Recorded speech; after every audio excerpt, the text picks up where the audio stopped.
Hello and welcome to Last Week in AWS. I'm back. Let's see what happened last week. Organizational units in AWS Control Tower can now contain up to 1,000 accounts. I'm pretty sure I have a couple of clients that are going to be absolutely thrilled about this. There are a lot of patterns that lend themselves to this many accounts. Some are great, some are terrible, but just number of accounts in isolation isn't enough data to pass judgment. But I deem this a good change. Complicated environments lead to limited insight. This means many businesses are flying blind instead of using their observability data to make decisions. And engineering teams struggle to remediate quickly as they sift through piles of unnecessary data. That's why Chronosphere is on a mission to help you take back control with end-to-end visibility and centralized governance to choose and harness the most useful data. See why Chronosphere was named a leader in the 2024 Gartner Magic Quadrant for Observability Platforms at chronosphere.io. Amazon SES announces enhanced onboarding with Adaptive Setup Wizard and Virtual Deliverability Manager.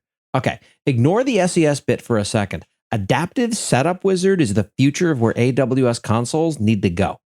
Understanding who the customer is and what they're trying to achieve helps avoid the cornucopia of checkboxes that cause massive mental overhead. Call it AI if you must, but more of this type of thing, please. AWS Glue now provides job queuing. I was under the impression that Glue was the Spark portion that ran the job, and MWAA was the Airflow option that orchestrated the job. Doesn't this start to cross that boundary?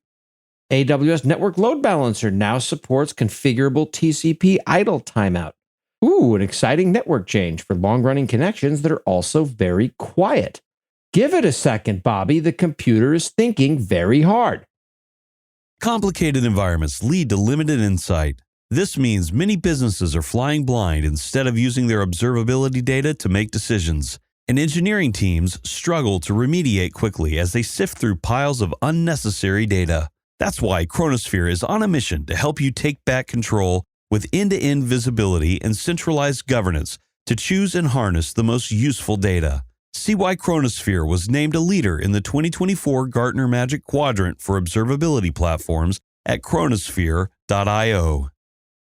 AWS named as a leader in the first Gartner Magic Quadrant for AI code assistance. If I look at the leader quadrant, the usual suspects are all there: GitHub, Amazon, Google, and GitLab. Now, with the exception of that last one, I've used the others, and I'm frankly very hard-pressed to articulate a meaningful difference between any of them. Which, of course, brings us to the last item: AWS to highlight generative AI cloud advancements at IBC 2024. AWS lately highlights generative AI in every circumstance it possibly can, regardless of how much sense it makes to do so. And that's what happened last week in AWS. I am thrilled to be back. Stick around.